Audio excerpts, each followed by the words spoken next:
going to be working on teaching Leave It, and we're using the multi-step process that is found on the Dog Scouts website under the positive training section. And I have with me my Beagle Bear, and the first step is going to be getting the dog to move away from your hand that has the food in it. So simply put some food in your hand and let the dog work at it. And as soon as they move their nose away, you're going to give them some food. Now he's done this several times. He's highly food motivated, but he's learned this game. And you want to do this about 10 times. You want to make sure that he's backing away fairly quickly, at least 8 out of 10 times. And there I even got some eye contact because, like I said, he knows this game already. At first your dog's going to chew at your hand, it's going to bite at your hand, paw at your hand, try all these different things, might stare at it. But what you're looking for is his nose moving away from your hand. It's called indirect access. In order to get the food, they have to look away from the food. So that's the first part of understanding for this behavior that we want.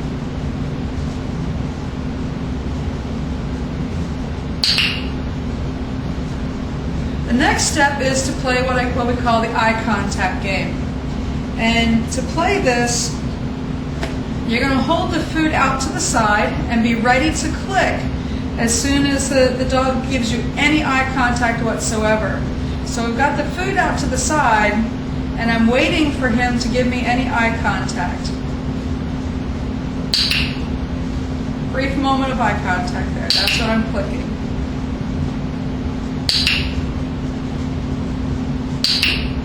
A little late there for that click.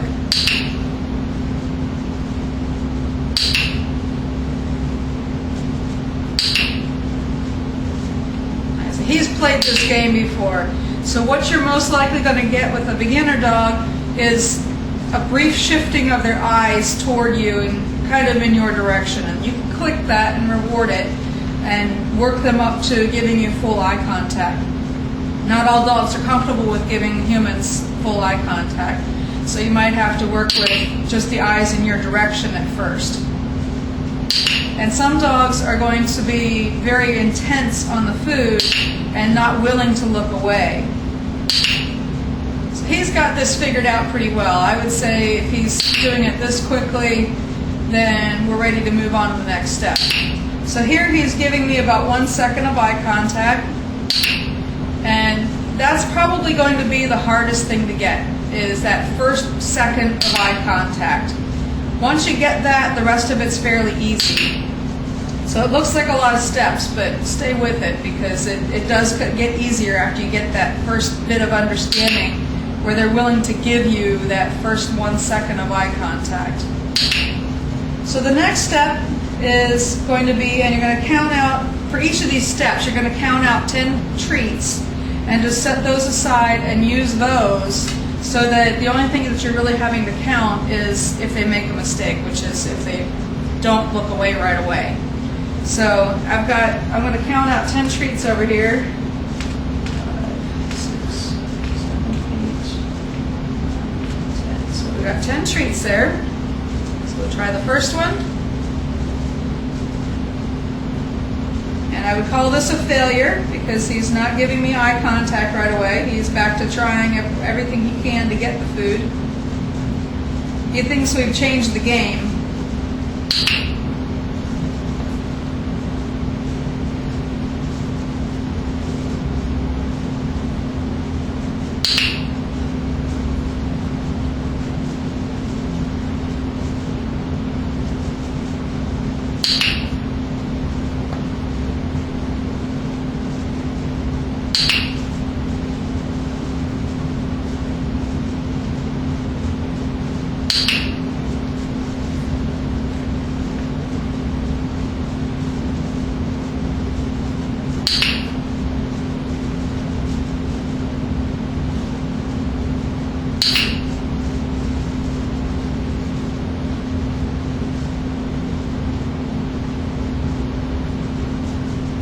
He's looking away from the food, but he's not looking at me. So I'm going to wait. He's actually looking at the other pile of food.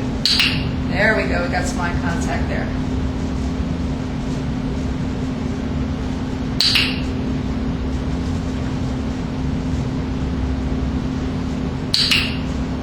So I would say that he's not ready to move on to the next step because he had several there that weren't really quick responses.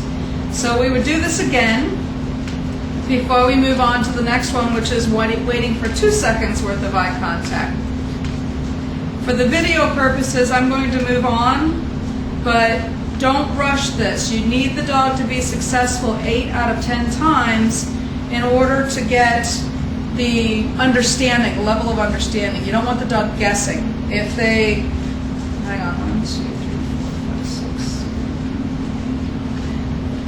If the dog is just guessing and happens to guess correctly a few times, then your foundation is going to fall apart later because it's not built on a strong foundation of understanding.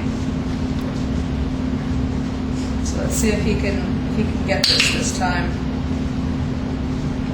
And back to 1 second worth of eye contact.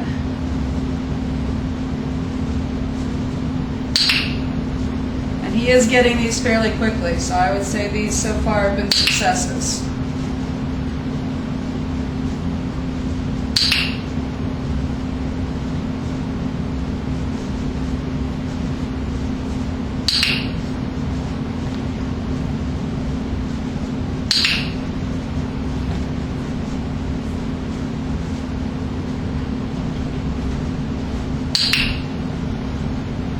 That one was iffy, but we've got 9 out of 10. So I'd say that he's ready to move on, and now we're going to count out another 10 treats, and then we're going to wait for 2 seconds worth of eye contact.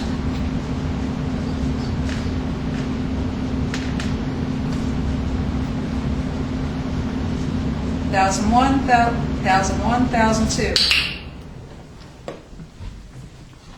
1,001, 1,001, 1,002. 1,001, 1,001, 1,001, 1,002. 1,001, 1,002. 1,001, 1,001, 1,002. 1,001, 1,000. 1,001, 1,000, 1,001, 1,001, 1,002,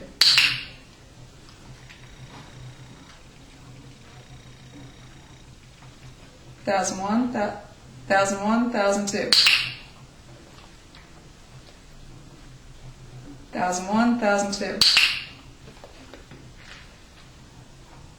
1,001, 1,001, 1,002. And you want to make sure that your click is happening before you move the hand with the treat in it. 1,001, 1,002. That was great.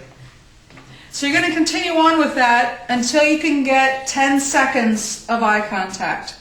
Now, when you start working at the 5-second level, and you don't necessarily have to, you don't want to count that 1,001, 1,002 out loud. I was doing that for the video, so do that in your head. But when you get up to 1,005, then you can start adding the cue. And you're going to add the cue right before the dog does the behavior. Now, the old cue that the dog knows for the behavior is the presentation of the hand with the food in it. That's what cues the dog that he should give you eye contact. So you want the new cue, which is the verbal word for leave it, to happen before you present the known cue. So what you would do is say leave it and then put your hand out.